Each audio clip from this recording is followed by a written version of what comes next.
আজকে আপনাদের বানিয়ে দেখাবো তরমুজের আইসক্রিম বা তরমুজের মালাই, যেটাই বলেন। এত সুন্দর হয়েছে, দেখতেই পাচ্ছেন। দেখতে যেমন, খেতে কিন্তু দারুণ মজা হয়েছে। দেখতেই পাচ্ছেন কালারটাও কিন্তু সুন্দর এসেছে, কোনো কালার ব্যবহার করিনি, শুধু তরমুজ দিয়ে বানানো হয়েছে। হ্যালো এভরিওয়ান, আসসালামু আলাইকুম। সবাই কেমন আছেন? আশা করি সবাই ভালো আছেন। এই তো আমিও ভালো আছি। তো দেখতেই পাচ্ছেন, প্রথম তো আমি একটা তরমুজের সাথে যুদ্ধ শুরু করে দিয়েছি, কিন্তু তরমুজটা কাটার পরে যা দেখলাম বেশি লাল হয়নি, সাদা সাদা। কারণ এটা নিজেদের ক্ষেতের তরমুজ, মানে খেতে লাগানো হয়েছিল সেই তরমুজ, তো বেশি লাল হয়নি, হয়তো পাকেনি তাই। তো এখান থেকে আমি তরমুজটা কেটে নিয়েছি, যেহেতু আমি আইসক্রিম বানাবো, তো আইসক্রিমের জন্য কিছু তরমুজ এই যে নিয়েছি। বেশি দরকার নেই, যতটুকু বানাবো ততটুকু নিয়েছি। তরমুজের বীজগুলো ফেলে দিয়ে আমি এখন একটা ব্লেন্ডার জারে নিয়ে সুন্দর করে ব্লেন্ড করে নেব। আপনারা চাইলে ব্লেন্ড না করতেও পারেন। তো আমি ব্লেন্ড করে নিয়েছি। এখন কড়াই বসিয়ে দিয়েছি চুলায়, আর একটা ছাঁকনির সাহায্যে এখন আমি সুন্দর করে ছেঁকে নেব।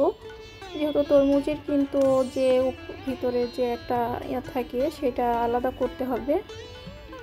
এই তো আমি কিন্তু সুন্দর করে এটা থেকে আলাদা করে নিচ্ছি।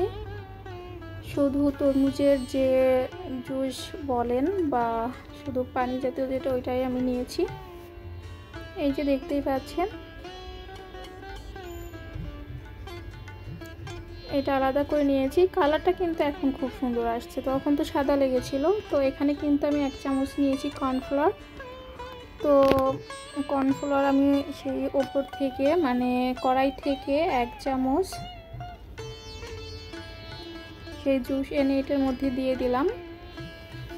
এখন সুন্দর করে নেড়ে চেড়ে সাইডে রেখে দিব। আর এদিকে কিন্তু আমার চুলার জালটাও ধরিয়ে দিয়েছি।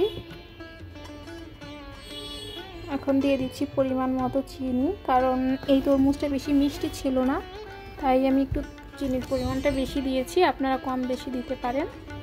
তা এখন লো হিটে আমি সুন্দর করে কিছুক্ষণ জাল করে নেব। আর এখন দিয়ে দিচ্ছি সেই ব্যাটারটা, মানে কর্নফ্লাওয়ার যে গুলিয়ে রেখেছিলাম, ওটা দিয়ে এখন অনবরত নাড়তে থাকতে হবে। এই তো অনেকক্ষণ জাল করে নিচ্ছি, দেখতেই পাচ্ছেন। আর কালারটা কিন্তু এখন অনেক সুন্দর এসেছে, বুঝলাম না, আমি কিন্তু কোনো কালার ব্যবহার করিনি, তো ওই কালারটাই রেখেছি। এই তো সুন্দর করে কিন্তু ঠান্ডা হয়ে গেছে।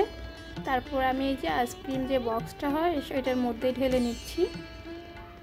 আমি বেশি করিনি, শুধু এই একটা বক্সেই বানাবো, তাই দেখবো যে কেমন হয় তরমুজের আইসক্রিমটা। কিন্তু অনেক মজা হয়েছিল, আমি কখনো ভাবিনি।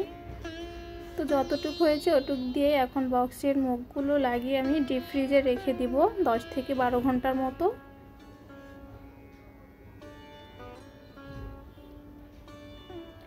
আমার ভিডিও যদি ভালো লাগে অবশ্যই সাবস্ক্রাইব করে পাশে থাকবেন। নতুন নতুন ভিডিও দেখার অনুরোধ রইল, যাতে করে নোটিফিকেশনটি আপনার কাছে পৌঁছে যায়। আর অবশ্যই কমেন্টে জানাবেন যে আইসক্রিমগুলো কেমন হয়েছে। আপনারা অবশ্যই একবার হলেও ট্রাই করবেন। এই গরমে কিন্তু মনটা জুড়িয়ে যাবে, মন জুড়ানো, প্রাণ জুড়ানো আইসক্রিম তরমুজের। তো 12 ঘন্টা রাখার পরে কিন্তু আমি একটা বলে পানি নিয়েছি এটা ভিজানোর জন্য, তাছাড়া কিন্তু উঠবে না, নিচেরটা ছুটে গেলেই উঠে পড়বে। তো পুরো ভরি নেই, যতটুকু নিচের থেকে ছুটে অতটুকু পরিমাণে দিয়েছি। এটা কিন্তু বাচ্চারা অনেক পছন্দ করবে। ওয়াও, মাশাআল্লাহ, অনেক সুন্দর হয়েছে, দেখতেই পাচ্ছেন। তো সবগুলো আমি একে একে কিন্তু তুলে নেব। আর এত টেস্ট হয়েছিল, মানে এতটুকু উপকরণে এত ভালো আইসক্রিম আমি কখনো ভাবিনি যে এরকমটা হবে। এই তো আমি একে একে সবগুলো উঠিয়ে নিয়েছি, দেখতেই পাচ্ছেন।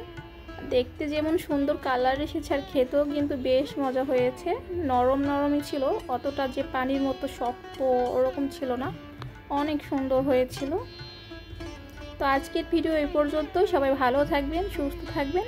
অবশ্যই কমেন্টে জানাবেন কেমন হয়েছে। আল্লাহ হাফেজ।